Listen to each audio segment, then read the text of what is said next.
My name's Tarus Balog. I'm known as the mouth of OpenNMS, mainly because I could spend the next 7 hours talking about OpenNMS without stopping or slowing down. But I realize I am the speaker standing between you and lunch, so I'm going to try to make this as quick as possible. While I will admit to being a loud and fat American, I am not a vendor. I am not here to talk about how we're market-leading, synergy building, paradigm shifting, blockchain providing company. How many of you saw the last OpenNMS talk? Okay, there's a few. Green badge, green lanyard, so this is the first time I'm here. I do want to thank the organization for allowing me to come speak. So I started with OpenNMS 17 years ago yesterday. So I started on September 10th, 2001. And one of the things I was told you had to come up with back then was a lift pitch. So you get into the lift and someone looks at your shirt and says, oh, what's OpenNMS? And you have about 30 seconds to tell people about OpenNMS. And I came up with this. OpenNMS is the world's first carrier-grade network management application platform developed under the open source model. Ding. But being a geek and not a salesperson, I have to kind of break down each one of these words that I've put in highlights here. The project was started in 1999. And I wasn't involved back then. I got involved in 2001. And so we really don't know the birth date. We don't know. It was sometime in June or July of 1999. But what we do know is the first code for OpenNMS was publicly available in 2000. So we consider that the OpenNMS birthday. Carrier grade.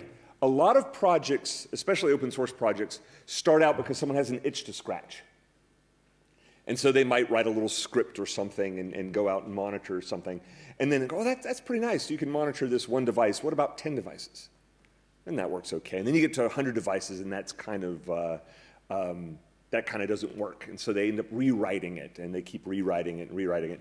We started out on day one to monitor hundreds of thousands, if not unlimited devices. I can't say we were successful. I mean, especially at the carrier level. We had a customer in Italy that was a wireless provider, and they had these Juniper boxes which had 300,000 virtual interfaces on them. And you'd point anything at it. You'd point OpenView at it. You'd point any of these tools at it, and it would just fall over. You couldn't discover the box.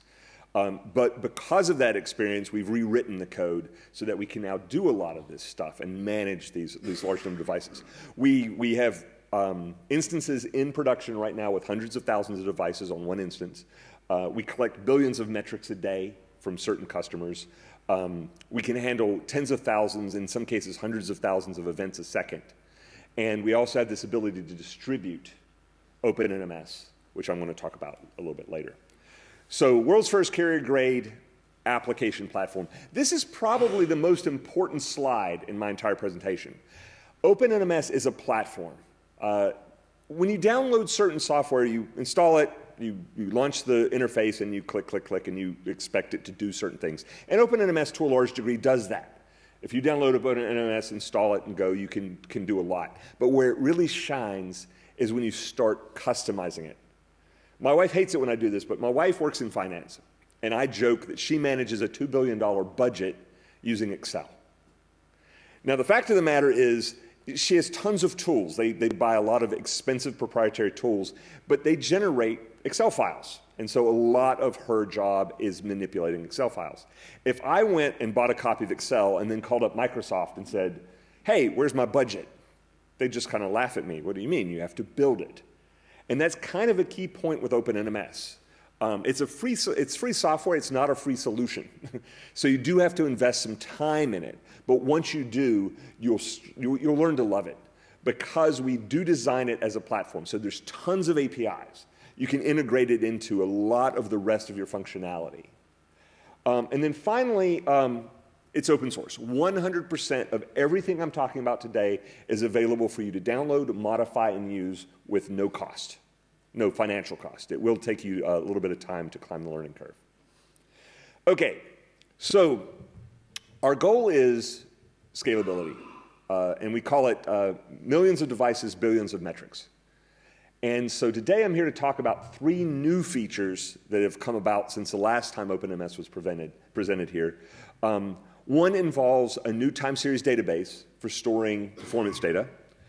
Another thing I'm talking about is the Minion. Mr. Clark, I can't see that massive beard, so Mr. Clark actually talked about SaltStack uses the term Minion. We used it first, but we do have this ability to distribute OpenNMS now across, so for horizontal scalability.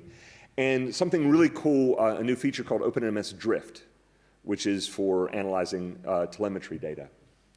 So back in the day, when we started, we used a tool called RRD tool. Anyone here ever look at Cacti or any other kind of graphing, open source graphing tool? The basis of this is this cool tool by this guy named Toby Ediker called RRD tool, round robin database. It creates a very compact file on your system that stores time series data. And it's great. It works great. It has built-in graphing. The problem is you run into scalability issues. There's scalability issues, and there's this idea of how do I distribute things so that I have failover and disaster recovery. I mean, if I'm just collecting the number of people who are logged into a system, I might not care if that's not available. But if I'm doing billing, if I'm trying to collect data that I have to actually generate revenue, then I might care very, very much to make sure that information is available. So we ended up creating a project. It's Apache license called Newts for New Time Series Database. And you can visit it at newts.io. It's a Java application, and it's built on top of Apache Cassandra. So Apache Cassandra is one of those NoSQL databases that's highly scalable. And it's also built into Cassandra is this ability to distribute your data collection. You can do it regionally over different servers here. So each of these could be a network operations center or a data center, and I could have several Cassandra servers in the data center, but then I can also distribute it geographically. And all that's handled by Cassandra. What we've done is added a layer on top of that for specifically storing time series data, so a timestamp and value. Now with this, we are able to collect lots and lots, pretty much unlimited amounts of data. This is from one of our customers. This is an actual graph. This is from a Fortune 5 customer that uses us. They're doing about, on average, 20,000 inserts a second into their Cassandra system, their cluster, which comes to 1.73 billion data points a day.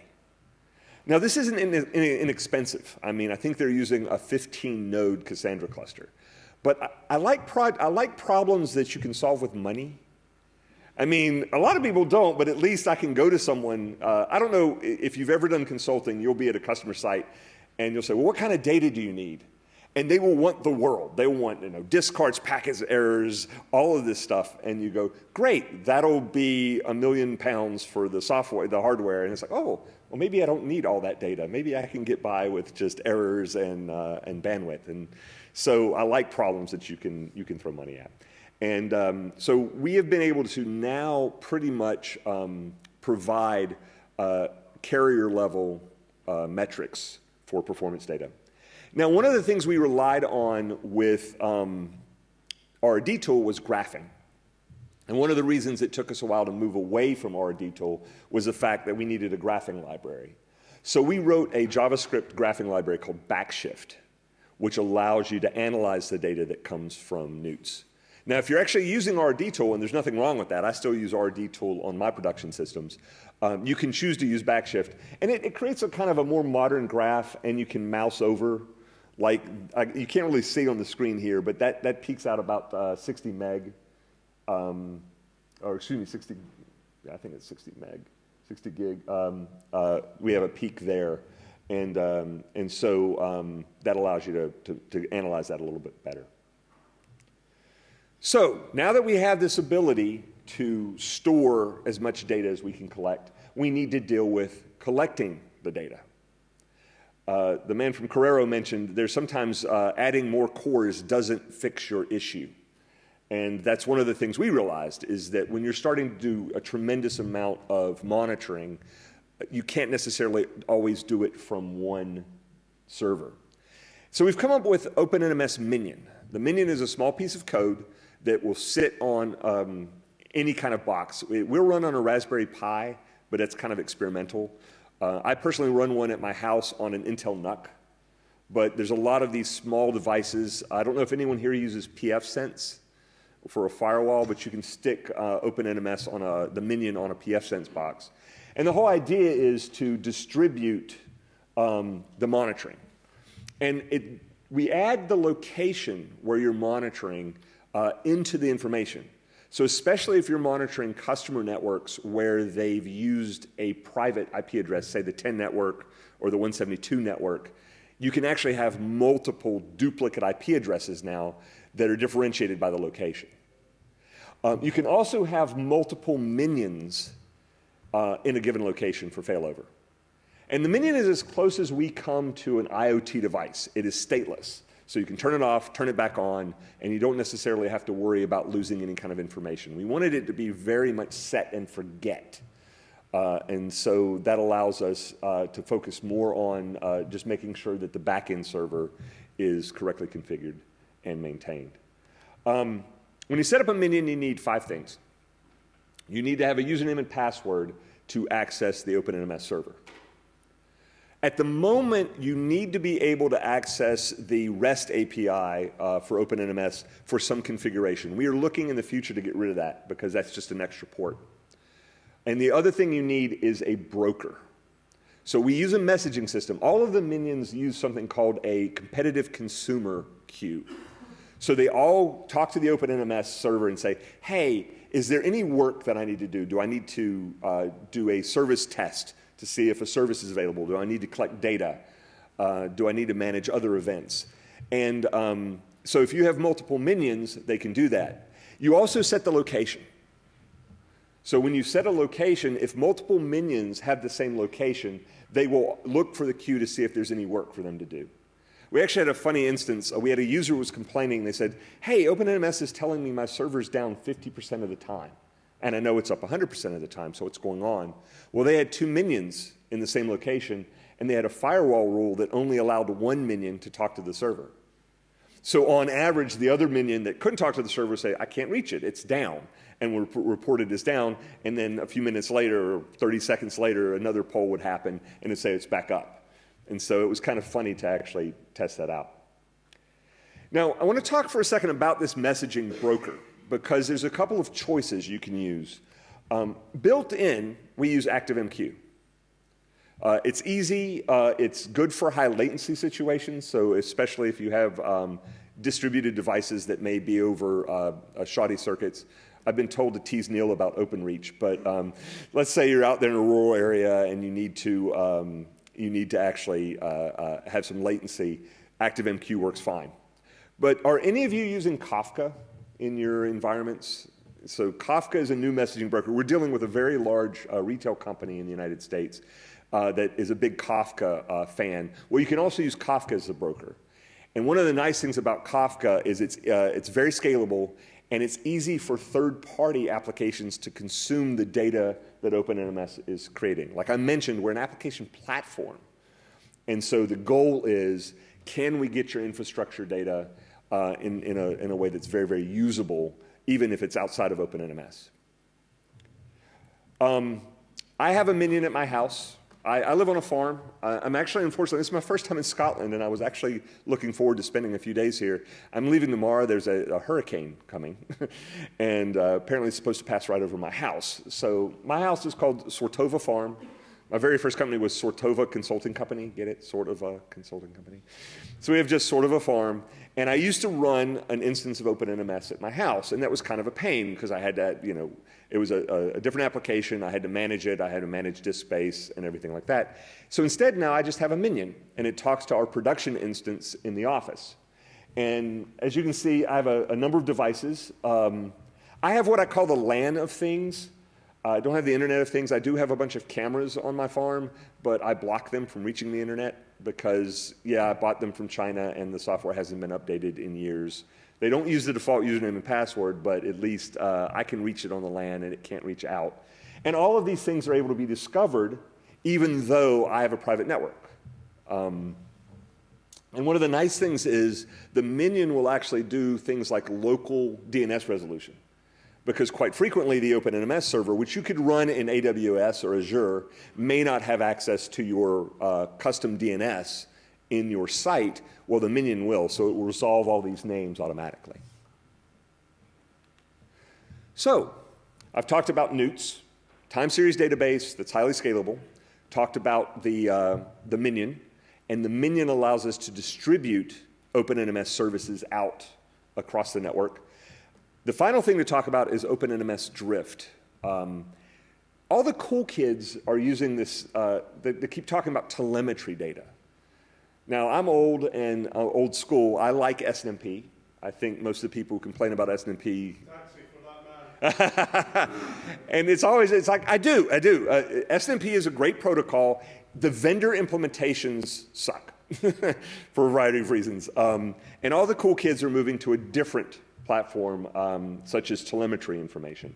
And I spoke at the New Zealand NOG, and I had a long discussion with the lady from Cisco. And she gave a talk about how they're moving to a new gRPC-based telemetry data called NXOS. And she was talking about, how much faster it was than SNMP. Well, it turns out Cisco is putting application-specific integrated circuits at the card level to generate this telemetry data. So, of course, it's going to run better than a protocol implemented at CPU level. But we're open source. We're following the industry trends. So, of course, hey, we need telemetry information. Great. So here's the architecture. You build these things called an application, which requires a protocol, a listener, and adapter. And so you have a protocol, listener, adapter, and so what it can do is collect data. This could be performance data, or this could be flow data. And then it could serve it to one or more adapters. Now, this does run under Minions, so Minions can act as listeners. So we have a number of customers that are actually spreading out Minions. Now, if you're dealing with 250,000 flows a second, you're not running the Minion on a Raspberry Pi. Some of these are multi-core servers that are actually doing this, but it does allow you to do the redundancy in the fact that you can have multiple Minions, and it does actually have the ability to manage these kind of flows. Now, as I mentioned, there are two different types of data that telemetryd manages. We have performance metrics. We currently support two telemetry protocols, the Junos telemetry interface, JTI, and as I mentioned, the Cisco NXOS. So you can get your performance statistics streamed into OpenNMS, put it into Newts, graph it, do thresholds, do everything that you would with SNMP or any of our other collection protocols. But we also collect flow data. This is becoming a big thing. A lot of carriers are being mandated by regional governments to store who's talking to whom. I know it's in New Zealand, they're actually required to store the payload, which I think is a bit onerous to put on an IXP.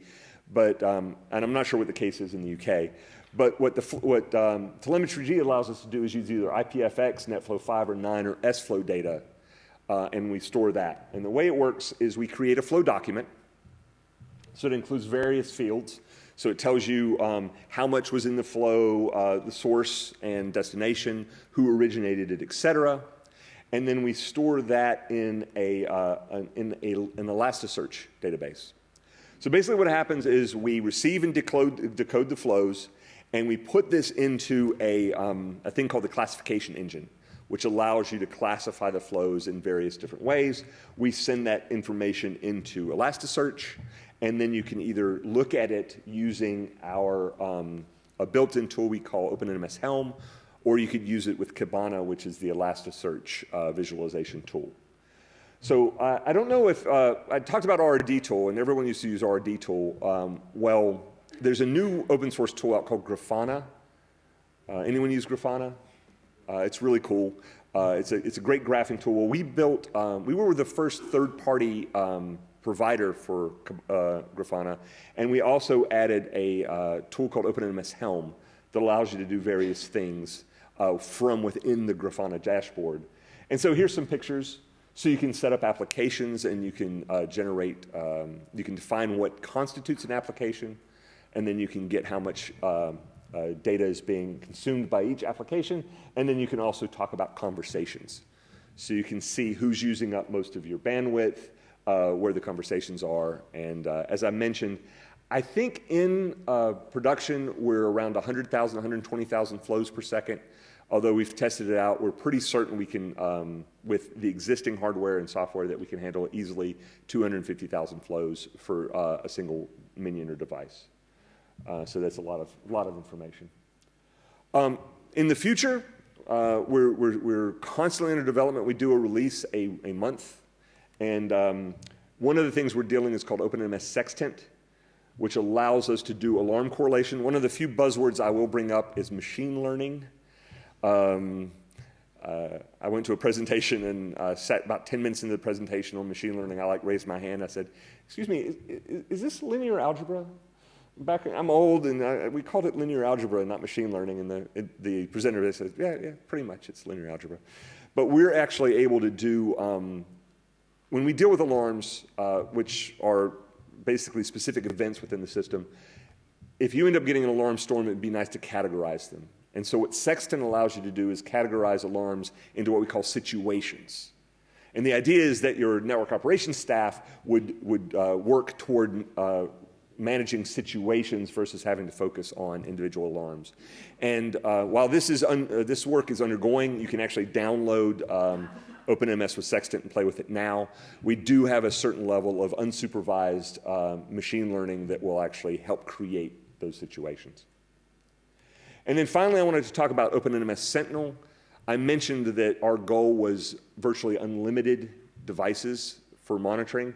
And the next step in that is distributing all of the OpenNMS processes.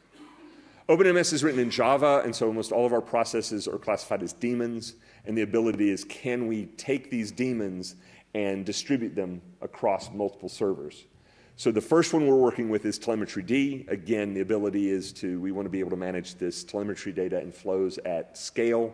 So you're going to be able to actually distribute either through virtual appliances or just physical boxes. You'll be able to distribute the OpenNMS functionality. Resources and Q&A.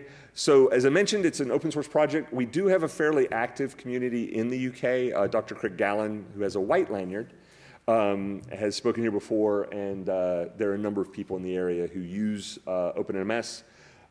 We have a website, a wiki. You can check out our demo environment. I did a series of videos called OpenNMS 101. So if you want to get started, you can go to YouTube and look up OpenNMS 101. And there's about 12, 14 videos that'll step you through getting started. We also have a forum and a chat server. So if you have any questions, the community can help you answer them. So I'm hoping that you consider OpenNMS for your needs. And at this time, I guess, any questions? Are there any questions for Tarus? I want Neil to say something. Of course Neil's going to say something. So I think you've missed the point of telemetry. Okay. Just a little bit, maybe. The point about telemetry is, well, there's 2 points. One, waiting 15 minutes for whatever to process isn't good enough. And two, we map the telemetry to a kind of a schema of the platform that the telemetry is generated from, which gives us a lot more automatable insight than you get from an SNMP response, and you can do it kind of real time. So we have that running today. Before you have a go at it, it's working. Runs a 14 terabit a second network in the UK. And a huge amount of that's almost completely automated by this solution. And we can detect all sorts of things that we could never detect before. So it's great that you're building a kind of a sync for it. That's fantastic. But I think you need to think about how are you picking up the kind of other end of it that actually generates the value out of telemetry. Because just creating a sync for it, and then if you then create your own way of interpreting that, it's not really what the community is trying to do with it. It's not what we're trying to do with it. That was my point rather than a question. Yeah, I didn't mean to insinuate that you could do everything with SNMP that you could with the telemetry information. I mean, there's definitely a industry need that we're trying to fill with telemetry. I just think it's just funny that I find myself defending SNMP at times. But no, the telemetry D has just been implemented within OpenNMS. It's still fairly nascent, and we are looking to find the best ways to use it. And because it's an open source project, we definitely want feedback like this. I know that we did a hackathon in Ireland, and we were working with a customer implementation for telemetry D. And the idea was to better instrument OpenNMS so it could ask for specific information based upon the device so that it would make it easier on a device-type level to get useful information out of it. The problem we've run into with any kind of monitoring is that you go from having no monitoring to having too much monitoring. And the idea is, can we use things like machine learning, can we use telemetry data to make it easier on the network operations center to quickly identify and fix issues?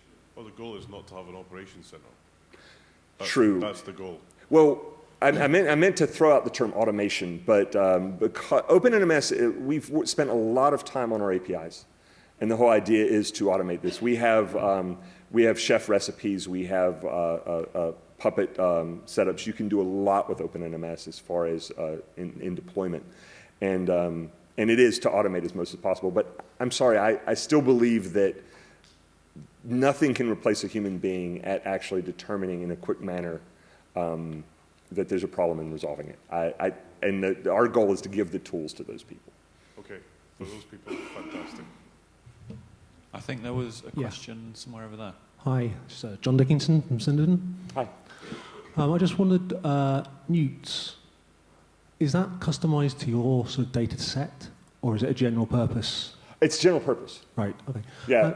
And as a follow-up question, have you looked at ClickHouse, which is a time series database?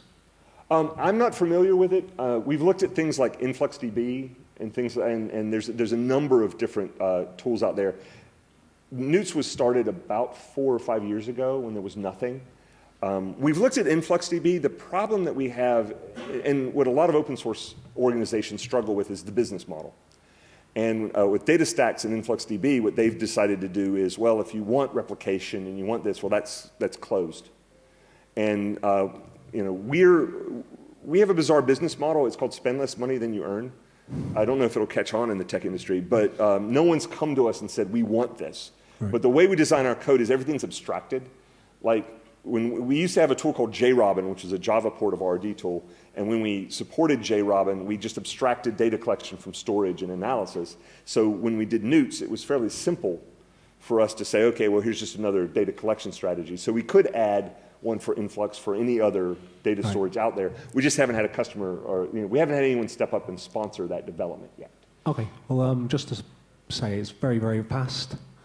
We have a setup with 100 billion rows in it, records in it. And it's definitely worth a look if you're that's cool. It's good to know. It's open source. Yeah. It's created by Yandex. Yandex. Cool. That's good to know. Does anyone else have a question for Tarus? Anyway, thank you very much for your time. Thank you.